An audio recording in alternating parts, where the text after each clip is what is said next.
Hey, t'as-tu entendu Rob Schneider qui compte ses anecdotes de Steven Seagal? Non. Wow. Genre, Rob Schneider, il dit je suis venu pour auditionner pour, je me rappelle plus quel film pour Steven Seagal. Puis là, Steven Seagal, quelqu'un qui t'a call, faut arrive tout à 2 heures après l'heure qu'il t'a dit, il sera jamais là. Moi, j'arrive, ça fait 3 heures, j'attends dans un parking, puis lui, il est dans sa crise de roulotte, puis il sort pas, puis moi, il fait 30 degrés, je crève. Fait que là, il sort, il finit par sortir de sa roulotte, puis là, Rob Schneider, il vient pour y parler, puis Steven Seagal, je viens de lire le meilleur script que j'ai jamais lu de ma vie. C'était genre cuirassé en péril. Fait que là, il dit, ah ouais? Fait que là, il dit, ah ouais? C'est qui l'a écrit? Moi. Ben non! Ben non! Wow! Mais la meilleure, il compte, il dit, fait que là, je passe l'audition, je suis sur le plateau de tournage. Puis le tournage est retardé de 3-4 heures parce que Steven Seagal est au téléphone. Puis là, il arrive sur le plateau. Là, on peut-tu tourner, là, tabarnak? Puis là, Steven Seagal regarde tout le plateau puis il dit le Dalai Lama m'a choisi moi comme entité de lumière. Oui, le Dalai Lama en personne, dans sa sainteté, a dit que je suis un exemple pour tout le monde et je suis un être lumière. Il dit autrement, mais c'est traduit, ça veut à peu près dire ça. Fait que là, tout le monde le regarde. OK, bravo. Et oui, je suis un être de paix et de lumière. Fait que là, il dit, direct à ce moment-là, le Richard arrive, il dit, hey Steven, ta femme a appelé, elle dit que c'est tout qui va voir les enfants en fin de semaine. Tell that fucking bitch!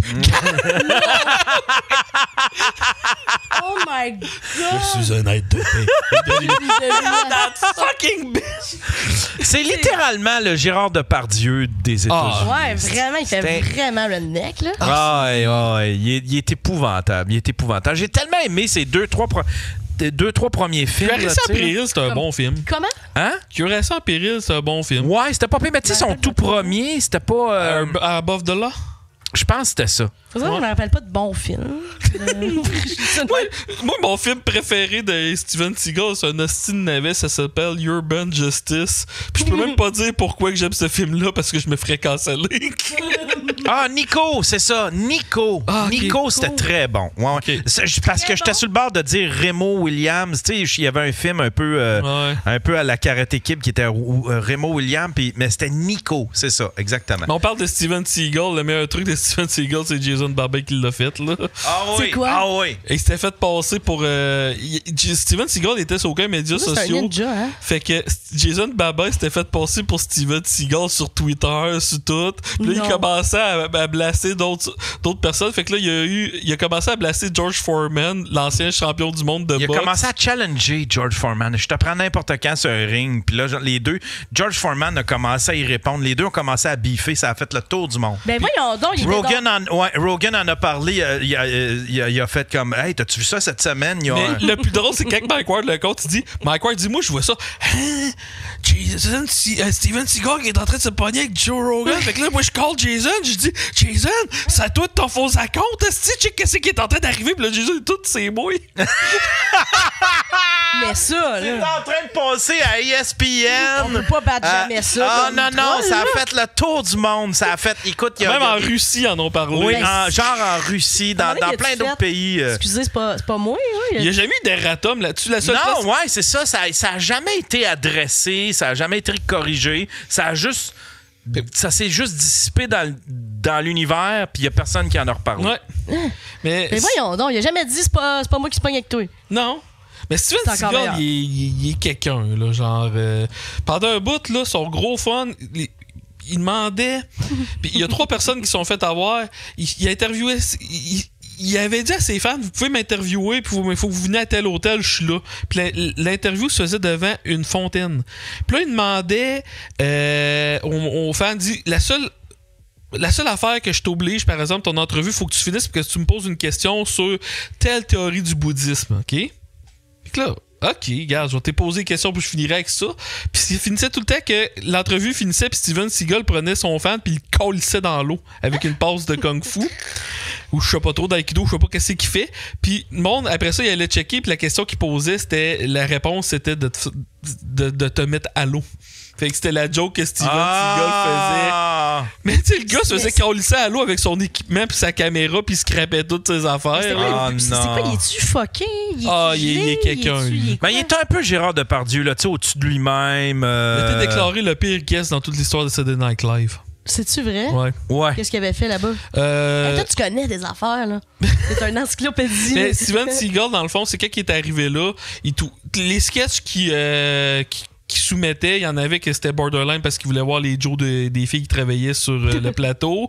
Puis il trouvait rien drôle, puis il était pas genre il acceptait pas qu'on rie de lui. Il voulait pas qu'il fasse aucun sketch qui rit de lui. Fait que c'était juste lui le badass puis qui tabassait des comédiens de SNL. Turbel qui va dire Gambetté puis Seagal ont déjà passé proche de se battre.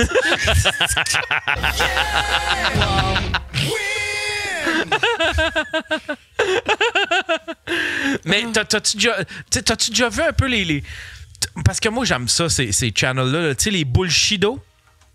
Bullshido, c'est quoi ça?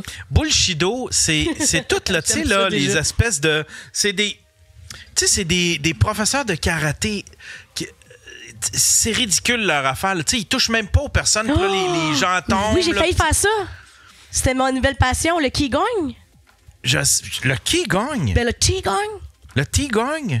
Qigong. C'est-tu la version ninja de teabagger quelqu'un? Ben, en tout cas, il y a des compétitions, tout ça, puis j'arrive pas à retrouver le vidéo. Moi, c'est ça que je voulais faire. C'est un peu comme la lutte, on dirait, mais à distance. Ouais, c'est ça. Puis asiatique. Ouais. Tu sais, ils font wouh, puis là, l'autre gars, il fait ouais, c'est ça, exactement. Moi, ouais, je c'est voulais ça. faire ça. Je voulais faire ça là. J'ai comme but de faire ça encore, en fait. À soir avec Yann, là? Je suis venue pour ça. Surprise. Non, mais j'aime bien ça, regarder ça, puis il y en a qui commentent ça, là, puis c'est drôle, là. Ah oui, moi, ça me fait rire. T'en as des vidéos de ça? Ouais, il y en a sur ces pages-là. Si tu pouvais m'en partager, parce que j'ai perdu là, le vidéo que j'ai de ça. Puis les autres étaient moins drôles. Mais c'est comme du théâtre grotesque un peu, mais en même temps, c'est sérieux, là, puis c'est solennel. Là. Ouais. Les autres, Qigong. ils se prennent très au sérieux, là. Ils se prennent très au sérieux. Puis il y en a de tous les pays, là. Tu sais, là, des hosties qui se filment en train de faire du karaté, mais c'est juste des techniques complètement ridicules qui sont bien tape à l'œil, mais qui sont complètement inutiles, qui servent à rien. On voit que ça marche pas, là. Ouais. Un moment donné, il y en avait un. Il y avait un monsieur comme ça, c'était un espèce de professeur, je pense, de Kung Fu. Puis là, il donnait des... Tu sais, c'était bien démonstratif, c'était bien... là, il flippait du monde un peu comme l'aïkido, là. Tu sais, il prenait du monde, puis là, il flippait. Je pense que c'était justement du aïkido. Je pense que c'était un prof d'aïkido. OK. Il s'appelait-tu Julien Bernatchez? Non. Mais il s'était... Il flippait du monde. Mais il s'était fait challenger par un Ultimate Fighter, puis il s'est fait tabasser là, de façon monumentale. Wow! Ouais. Hey, un qui challenge les Ultimate Fighter puis qui se fait tabasser de façon monumentale, c'est Rick Hard. Rick Hard? Ah, lui, il est tout en train de mettre des vidéos, c'est qu'il va challenger, mettons, du monde qui s'entraîne pour le UFC. Genre, c'est amical, là. OK. Puis, ouais, c'est ça. Mais il se fait du péter à la gueule après? Ben, il se fait pas péter à la gueule, mais il se fait crisser au sol, puis t'as bien beau avoir des muscles, mais... Ah ouais, non. C'était complètement gratuit comme intervention, mais je l'assume. Mais c'est correct. Moi, je connais pas grand-chose. Je l'assume.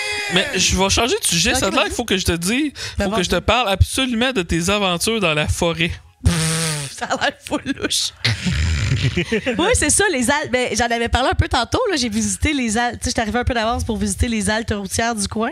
OK. Puis, mais pourquoi tu fais ça? C'est d'un coup que tu as besoin de dormir quelque part? Quoi? Ben, dans le fond, c'est que quand j'allais un peu plus mal, à un moment donné, je suis juste partie avec mon char aux États-Unis. Je disais à Jeff, je m'en vais aux États-Unis avec les ours. Puis là, il a fait quoi? Puis là, j'ai dit, c'est ça. Puis là, je mettais des affaires dans le char. Puis j'avais besoin de dormir, puis ça allait pas super bien. Puis finalement, j'ai commencé à trouver plein de places où tu pouvais dormir gratuitement. C'est vrai que des fois, ça finissait dans des parkings de Walmart. Dans le fond, comme le van life. Dans le fond, on pourrait expliquer ça comme le van life. OK. Le van life, mais dans une Civic 98. C'est ça. C'est juste que moi, mettons, tout est BS. Tout est BS, puis il n'y a rien qui marche jamais. Tu sais, mettons, j'arrive à un endroit, je sors de mon char, je pile dans la marde de l'ours. J'essaie de partir de mon feu, ça marche pas, je repars, je dors au Walmart, tu sais, mettons. Puis là, dernièrement, j'étais allée en Ontario. J'étais allée sur les réserves en Ontario. J'étais allée... En fait, j'avais comme un objectif. J'avais vu une place avec une plage. Je voulais vraiment aller dormir sur la plage avec mon char.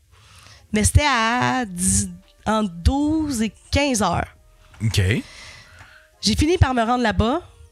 Je suis rentrée juste sur le sur le truc pour faire un genre de... Tu sais, tu pouvais comme rentrer dans un chemin. J'ai enfoncé. Oh non! Oh non! Je suis restée pris pendant 2 heures. Oh non! J'ai appelé CAA. Là, finalement, il y a un gars qui est venu me sortir de là. Hey, j'avais tellement de sable partout parce que j'essayais de creuser avec mon marteau pour défoncer. Fait que finalement, là, j'étais comme, Chris, je peux pas aller sur cette place-là, dans le fond. Là. Je suis pas un 4x4, là, moi. Ben là. oui, fait que là... J'ai un Toyota des années 90, tu sais. C'était sûr, c'est con. Fait que finalement, j'ai pogné un hôtel à côté.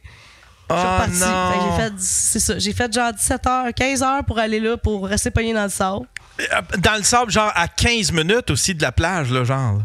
C'était comme un peu... tu rentrais, il y avait comme un terrain, puis tu pouvais juste aller un peu... Pour vrai, c'était à 1 minute, là. En 1 minute, tu pouvais te parker là. Mais moi, direct, je suis rentrée. J'ai calé. Oh non! Ouais, j'ai resté pris là. Puis là, je faisais tout. J'essayais, je checkais sur Pinterest quoi faire. Là, il était Mais comme... t'avais le CA. Ouais, je les ai appelés aussi. Mais tu l'as, CA. Oui, ben oui, maintenant, oui. Avant, non, là, parce que il m'est arrivé tellement d'affaires. Mais c'est quoi, tu voulais faire une espèce de pèlerinage à la Manche Priem ou... Oui, mais vraiment... C'est juste que... On dirait que, genre, j'ai besoin de me créer des faux problèmes. C'est ça que j'ai réalisé en allant là-bas, dans le fond. C'est comme, Chris, c'est trop simple. Fait que là, qu'est-ce que je vais faire? Je vais pogner un vieux char, je vais me rendre à 20h du site, je vais rester pogné là-bas, je sais pas qu'est-ce qui va arriver, je vais perdre un muffler. Tu sais, mettons, on dirait que j'aime ça l'aventure, fait que je vais crier de l'aventure. Ah, ouais! Ouais. Puis là, j'aime bien ça tout seul parce que j'ai peur. Je suis bien pour jouer, moi, Simone. Ouais, là, moi, c'est genre, je m'achète genre une gourde sur Amazon que tu peux faire pipi dedans, là. Puis genre, comme si j'étais en forêt en survie, mais je suis juste sur le coin d'un halte routière.